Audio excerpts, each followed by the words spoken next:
ആപ്കി അദാലത്തിൽ music director and singer Himesh രേഷ്മയുടെ മേലുള്ള കുറ്റാരോപണം ഇദ്ദേഹം ഒരു അഹങ്കാരിയാണ് എന്നുള്ളതാണ്. ഹിമേഷ്, ഇത് സത്യമാണോ? താങ്കൾ വിജയത്തിന്റെ പടിക്കെട്ടുകൾ കയറും തോറും, താങ്കൾ സക്സസ് ആകും തോറും, താങ്കളുടെ പാട്ടുകൾ ഹിറ്റാകും തോറും താങ്കളുടെ ഉള്ളിൽ കുറച്ച് അഹന്ത കൂടുന്നെന്ന് കേട്ടു. ഏതെങ്കിലും 2 ഇൻസിഡൻസിൽ എന്റെ പക്കൽ അരഗൻസ് ഉണ്ടെന്ന് ചിലപ്പോൾ തോന്നിയിരിക്കാം. അങ്ങനെയുണ്ടെങ്കിൽ ഞാൻ അതിന് ക്ഷമ ചോദിക്കുന്നു. എന്നെ സംബന്ധിച്ചിടത്തോളം 99% എന്റെ ഷൈനസിനെ അരഗണ്ടെന്ന് തെറ്റിദ്ധരിച്ചതാണ്. അതാണ് അതിന്റെ ശരി. ഞാൻ ഒരിക്കലും ആരെക്കുറിച്ചും ഇതുപോലെ കമന്റ്സ് ഒന്നും പറഞ്ഞിട്ടില്ല. അതായത് R.D. ബർമൻ സാറിന്റെ കാര്യമൊഴികെ. ആൻഡ് അതർവൈസ് പിന്നെ എങ്ങനെയാണ് ഇങ്ങനെ ഒരു തെറ്റിദ്ധാരണ ഉണ്ടായെന്ന് ഞാൻ മറ്റുള്ളവരുടെ കമന്റ്സും താങ്കളെ കേൾപ്പിക്കാൻ ആഗ്രഹിക്കുകയാണ്. സോനു നിഗം വലിയ സിംഗറാണ്, താങ്കൾക്കും അറിയാം. അദ്ദേഹം എന്താ പറയുന്നതെന്ന് വെച്ചാൽ, ദൈവം ഹിമേഷിന്റെ ബുദ്ധി നല്ല രീതിയിൽ കൊണ്ടുപോകണം, താങ്കൾക്ക് വേണ്ടി പ്രാർത്ഥിക്കാമെന്ന് പറയുന്നു. അതായത് സോനു നിഗംജി എൻ്റെ കൊളീഗായിരുന്നു. ഞങ്ങൾ ഒരുമിച്ച് ഒരുപാട് പാട്ടുകൾ ചെയ്തിട്ടുണ്ട്. എൻ്റെ കമ്പോസിങ്ങിലും അദ്ദേഹം പാടിയിട്ടുണ്ട്. രണ്ടുപേർക്കും ഒരു നല്ല വർക്കിംഗ് റാപ്പ് ഉണ്ടായിരുന്നു. അദ്ദേഹം ഇന്ത്യയിലെ ഒരു ബെസ്റ്റ് സിംഗറാണെന്ന് ഞാൻ പറയും. അദ്ദേഹത്തെക്കുറിച്ച് എല്ലാവർക്കും നന്നായിട്ടറിയാം. യഥാർത്ഥത്തിൽ ഞങ്ങൾക്കിടയിൽ, അതായത് ഞങ്ങൾ മീറ്റ് ചെയ്തിട്ടുണ്ടല്ലോ, അപ്പോഴൊന്നും ഇതുപോലൊന്നും യാതൊരു പ്രശ്നവും ഉണ്ടായിട്ടില്ല. പക്ഷേ ഏതോ ഒരു വിധത്തിൽ അദ്ദേഹം പറഞ്ഞതായി മീഡിയയിൽ ഞാൻ ചില കാര്യങ്ങൾ അറിഞ്ഞു. അതിനുശേഷം അങ്ങനെ പറഞ്ഞിട്ടില്ലെന്നുള്ള കാര്യവും മീഡിയയിലൂടെ ഞാൻ അറിഞ്ഞു. ഞാനും അദ്ദേഹത്തെക്കുറിച്ച് അങ്ങനെയൊന്നും പറഞ്ഞിട്ടില്ലെന്നും ആ മീഡിയയിൽ പറഞ്ഞു. സത്യം എന്താന്ന് വെച്ചാൽ 1% അദ്ദേഹത്തിന് അങ്ങനെ തോന്നിയിട്ടുണ്ടെങ്കിൽ ഒരുപക്ഷേ നമ്മളറിയാതെ മറ്റുള്ളവർക്ക് തോന്നിയിരിക്കാം. സോ എനിക്ക് പറയാനുള്ളത്, ഇത്ര വലിയൊരു നീതിപീഠമുണ്ട്, നിങ്ങളുണ്ട്. ഒരുപക്ഷെ ഒരു 1% തെറ്റ് സംഭവിച്ചിട്ടുണ്ടെങ്കിൽ ഞാൻ യഥാർത്ഥത്തിൽ അരഗന്റായി പെരുമാറിയിട്ടില്ല. അങ്ങനെ സംഭവിച്ചിട്ടുണ്ടെങ്കിൽ ഞാൻ ക്ഷമ ചോദിക്കുന്നു.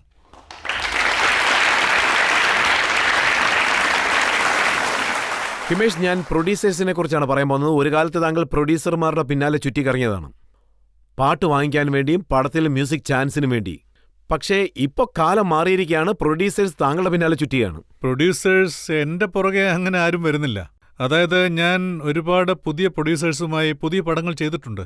അത് കാരണമായിരിക്കാം എൻ്റെ മേൽ എങ്ങനെയാണ് ഓരോ പഴി ചാരുന്നത് എനിക്ക് മനസ്സിലാവുന്നില്ല. അതായത് നീ കൂടുതൽ എക്സ്പോസ് ആവുന്നു, കൂടുതൽ സിനിമകൾ ചെയ്യുന്നു, 30-35 സിനിമകൾ വരുന്നു.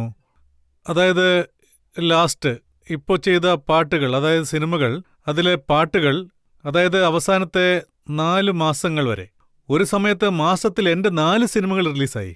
അതായത് ആ സമയത്ത് ഞാൻ ചെയ്ത എല്ലാ പാട്ടുകളും ഹിറ്റായിരുന്നു, വളരെ സക്സസ്ഫുള്ളായി ഓടിക്കൊണ്ടിരുന്നു. സോ അതായത് ഈ 4 സിനിമകൾ കാരണം ആ ബിസിനസ് ബാധിക്കപ്പെട്ടിരിക്കാം.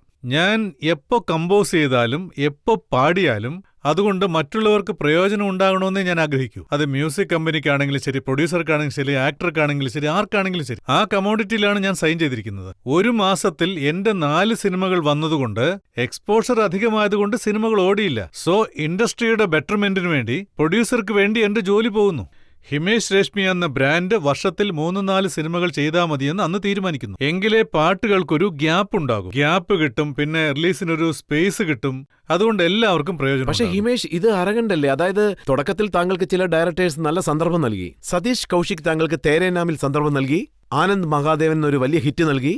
ഇപ്പൊ അവരുടെ സിനിമകൾക്ക് വേറെ മ്യൂസിക് ഡയറക്ടറെ അന്വേഷിച്ചുകൊണ്ട് പോകേണ്ട സ്ഥിതിയായി. കാരണം അവരുടെ സൈനിങ് എമൗണ്ട് താങ്കൾ തിരികെ നൽകിയിരിക്കുക. അതായത് ഞാൻ സൈനിങ് എമൗണ്ട് തിരിച്ചു കൊടുക്കാനുണ്ടായ കാരണം, ഞാൻ സ്വന്തം സിനിമയിൽ അഭിനയിച്ചുകൊണ്ടിരിക്കുകയാണ്. അതർവൈസ് സതീഷ് ജി ആയിക്കോട്ടെ, ആനന്ദ് ജി ആയിക്കോട്ടെ, ആരെങ്കിലും ആയിക്കോട്ടെ, പിന്നെ അബ്ബാസ് മസ്താൻ ജി ആയിക്കോട്ടെ, ഇവരെല്ലാവരും എന്റെ കരിയറിന് ഒരുപാട് സപ്പോർട്ട് ചെയ്തവരാണ്. ഞാൻ തീർച്ചയായും അവരുമായിട്ട് വീണ്ടും വർക്ക് ചെയ്യും. പക്ഷെ ഇപ്പോ ഞാൻ എന്റെ സ്വന്തം സിനിമയിലാണ്. Film produced by Vijay Tanuja, പിന്നെ ഡയറക്ടർ പ്രശാന്ത്. ഇത് വേറൊരു പ്രൊഡ്യൂസറുടെ പടമാണ്. ഡയറക്ടർ പുറത്തുനിന്നുള്ള ആളാണ്. ഞാൻ കമോഡിറ്റി ഓൾറെഡി അതിൽ സൈൻ ചെയ്തു. അതിൽ ഞാൻ കമ്പോസ് ചെയ്യണം, ആക്ട് ചെയ്യണം. അതൊരു വലിയ സ്കെയിൽ പടമാണ്. അബ്രോഡിലാണ് അതിന്റെ ഷൂട്ട്. ആ സമയത്ത് ഞാനിവിടെ ഇല്ല. അവരുടെ ജോലി ഞാൻ കാരണം വൈകിയാൽ പിന്നീട് അവർ പറയും, നിങ്ങൾ ഞങ്ങൾക്ക് സമയം തന്നില്ല. ഇതിനു മുമ്പ് ഒരു ഫോൺ ചെയ്താൽ ഉടനെ ഓടിയെത്തും, ഇപ്പോൾ ഒരു സിറ്റിംഗ് പോലും തരുന്നില്ല എന്ന് പറയും. അങ്ങനെ ഒരു പേര് വരാതിരിക്കാനാണ് ഞാൻ എന്റെ ഡേറ്റെല്ലാം കൃത്യമായി ക്ലിയർ ചെയ്തത്. അതർവൈസ് അരഗന്റ് കാണിച്ച് ഞാൻ ഒരിക്കലും അവരെ പിന്തിരിപ്പിച്ചിട്ടില്ല. താങ്കളുടെ അരഗൻസിനെ കുറിച്ച് പറയുകയാണെങ്കിൽ, താങ്കൾ തന്നെ പറഞ്ഞു, ഞാൻ ഒരു വർഷത്തിനുള്ളിൽ തന്നെ താങ്കൾ 36 ഹിറ്റുകൾ നൽകി. ഇതുവരെ ആരും അങ്ങനെ ചെയ്തിട്ടില്ലെന്ന്. ഇതുവരെ ഇത്രയും ഹിറ്റ് പാട്ട് മുകേഷും നൽകിയില്ല, KL സൈഗലും ഇത്രയും പാട്ടുകൾ നൽകിയില്ലെന്ന്. ഇത് സത്യമാണ്. അതായത് മുകേഷ് ജി, പിന്നെ R.D. ബർമൻ ജി, മനഃപൂർവ്വം ഞാൻ അവരെക്കുറിച്ച് പറഞ്ഞിട്ടില്ല. പക്ഷേ എൻ്റെ ഉള്ളിൽ ഞാൻ എന്തുകൊണ്ടാണ് എങ്ങനെയാണിത് പറഞ്ഞതെന്ന് 36 ഹിറ്റ്സ് ഹിമേഷ് രേഷ്മിയ 36 ഹിറ്റ്സ് ഞാൻ കൊടുത്തിട്ടുണ്ട്. അത് റെക്കോർഡ് ബുക്കിൽ വന്നതാണ്. അത് ഞാൻ എൻ്റെ വാ കൊണ്ട് പറഞ്ഞു. അങ്ങനെ പറഞ്ഞത് വളരെ വലിയ തെറ്റാണ്. അതിൻ്റെ പേരിൽ ഞാൻ എല്ലാവരോടും ക്ഷമ ചോദിക്കുകയാണ്. എനിക്ക് മാപ്പ് തരണം, ക്ഷമിക്കണം. ശരി, ഈ കുറ്റാരോപണത്തിൽ നിന്ന് താങ്കളെ വേണേ വിമോചിപ്പിക്കാം, പക്ഷെ ഞാനൊന്നും ചോദിക്കില്ല. പക്ഷേ താങ്കൾക്ക് ഏതെങ്കിലും ഒരു അവാർഡ് കിട്ടുമ്പോൾ താങ്കൾ സ്റ്റേജിലേക്ക് പോകുന്ന സമയത്ത് ഞാൻ കേട്ടത് എന്താണെന്ന് വെച്ചാൽ വളരെ അർഗൻസഡാണ് താങ്കൾ പോകുന്നത്. MTV അവാർഡ് കിട്ടിയപ്പോൾ താങ്കൾ 2 അവാർഡ് കൈവശം വെച്ചിട്ട് പറഞ്ഞു, ഈ അവാർഡ് ഞാൻ കാശ് കൊടുത്ത് വാങ്ങിയതാണെന്ന്. അല്ലല്ല, അതങ്ങനെ ആയിരുന്നില്ല. യഥാർത്ഥത്തിൽ എന്താണ് സംഭവിച്ചതെന്ന് വെച്ചാൽ അവിടെ ഷോ നടക്കുന്നുണ്ടായിരുന്നു. ഓഡിയൻസിന്റെ റിയാക്ഷൻ കാണിച്ചില്ല. ഓഡിയൻസ് എന്നോട് ചോദിച്ചു, ഈ അവാർഡ് നിങ്ങൾക്ക് തന്നതാണോ അതോ നിങ്ങളത് വില കൊടുത്ത് വാങ്ങിച്ചതാണോ എന്ന് ചോദിച്ചു, തമാശ രൂപത്തിൽ. അവർ വേറെ അർത്ഥത്തിലല്ല അത് ചോദിച്ചത്, തമാശയായിട്ടാണ് പറഞ്ഞത്. അതിന് ഞാൻ അതേ എന്ന് പറഞ്ഞു. ആ ഒരു സംഭവമാണ് ഹൈലൈറ്റ് ചെയ്തത്. ഇങ്ങനെയാണ് എന്റെ ജീവിതത്തിൽ നടന്നുകൊണ്ടിരിക്കുന്നത്. എന്നെ മനഃപൂർവ്വം കുടുക്കാൻ നോക്കുകയാണ്. ഞാൻ വളർന്നു വരുന്ന ഒരാളാണ്. ഞാൻ ഇപ്പോഴും പലതും പഠിച്ചുകൊണ്ടിരിക്കുകയാണ്. അതുകൊണ്ട് ഇന്നൊരു ചാൻസ് കിട്ടിയിരിക്കുകയാണ്, എല്ലാ ചോദ്യങ്ങൾക്കും ഉത്തരം. അല്ല, ഞാനിന്ന് വളരെ ഡിപ്ലോമാറ്റിക് ആണ്. അല്ലെങ്കിൽ എന്നെ ഇന്ന് ഒരു ലെവലാക്കിയത്.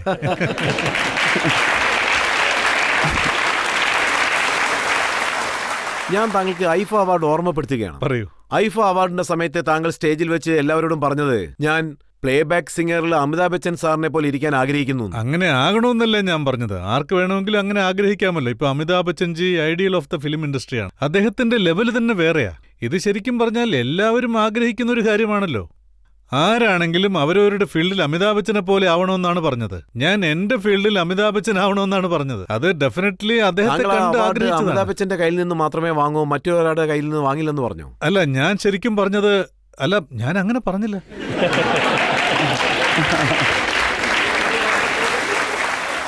ഞാൻ താങ്കളെ ഒന്ന് ടെസ്റ്റ് ചെയ്ത് നോക്കിയതാ, പറയാത്ത കാര്യങ്ങളും താങ്കൾ അംഗീകരിക്കുമോ എന്ന് നോക്കാൻ വേണ്ടി. പക്ഷേ ഒരു കാര്യം സത്യമാണ്, ചെറുപ്പത്തിലെ താങ്കൾ ഇത്രയും വിജയങ്ങൾ നേടിയെടുത്തു. താങ്കളുടെ പല പാട്ടുകൾ ഹിറ്റായിട്ട് മാറി. മ്യൂസിക് ഡയറക്ടറായും സിംഗറായും താങ്കളെ ഒരു ഉസ്താദായിട്ട് കാണാനും തുടങ്ങി. ഇല്ല സാർ, ഞാൻ ഒരിക്കലും അങ്ങനെയൊന്നും കരുതിയിട്ടില്ല. കരുതിയിട്ടില്ലേ? താങ്കൾ അങ്ങനെ കരുതിയിട്ടില്ലെങ്കിൽ പിന്നെ എന്തിനാണ് ഇങ്ങനെ പറയുന്നത്? ഞാൻ ഹിമേഷ് രേഷ്മി എന്ന പേരിൽ മ്യൂസിക് പഠിപ്പിക്കുന്ന ഒരു സ്കൂൾ തുറക്കാൻ പോവുകയാണെന്ന്. അതെ, പഠിച്ചുകൊണ്ടിരിക്കുകയല്ലേ? അതെ, സത്യമാണ്. 100%. ഞാൻ ഇപ്പോഴും പഠിച്ചുകൊണ്ടിരിക്കുകയാണ്. പഠിക്കാൻ ആഗ്രഹിക്കുന്നു. എന്റെ ഡാഡി ഇപ്പോഴും എനിക്ക് പറഞ്ഞു തരുന്നുണ്ട്. എല്ലാവരും പഠിപ്പിക്കുന്നുണ്ട്. എന്റെ ഗുരുക്കന്മാർ പഠിപ്പിക്കുന്നുണ്ട്.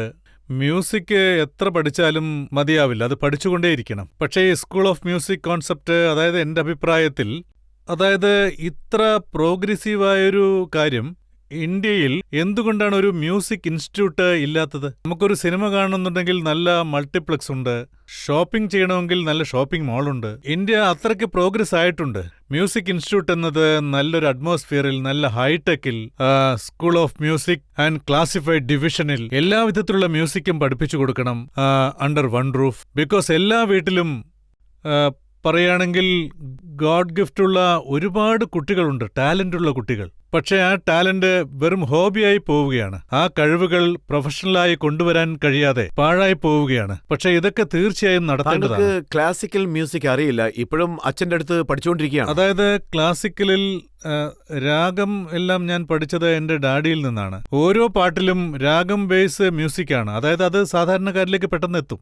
അതായത് ക്ലാസിക്കൽ മ്യൂസിക്കിന്റെ കാര്യം നമ്മൾ പറയുകയാണെങ്കിൽ it is a never ending story. താങ്കൾക്കൊരു എക്സാമ്പിൾ നൽകാൻ സാധിക്കുമോ? താങ്കളുടെ പാട്ടുകളിൽ എവിടെയാണ് ക്ലാസിക്കൽ മ്യൂസിക് ഉള്ളത്? എന്റെ ആദ്യത്തെ പാട്ട് നോക്കാം.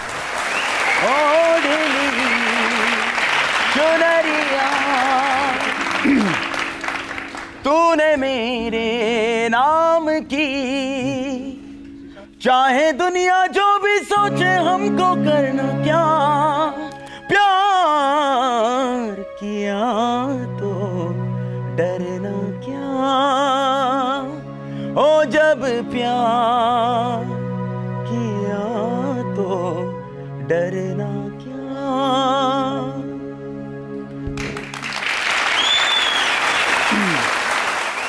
ഇപ്പൊ ജനങ്ങൾ താങ്കളോട് എന്ത് ചോദ്യം ചോദിക്കാൻ പോകുന്നു നോക്കാം. ഓരോരുത്തരായിട്ട് ചോദിക്കൂ. തേർഡ് റോയിൽ താങ്കൾ. ഹിമേഷ് സാർ, താങ്കളുടെ മ്യൂസിക്കൽ ഫാക്ടറിയിൽ നിന്ന് താങ്കൾക്ക് ഒരുപാട് ഇഷ്ടപ്പെട്ട ഒരു പാട്ട് ഞങ്ങൾക്കായി ഒന്ന് പാടാമോ സാർ? आशिकी में तेरी जा जा जाएगी जा मेरी आशिकी में तेरी जा जा जाएगी जा मेरी दे दे दिल दे दे दिल दे दे दिल दे दे दिल आपकी अदालत में है कसम है मेरी जा जा जाएगी जा मेरी आशिकी में तेरी जा जा जाएगी जा मेरी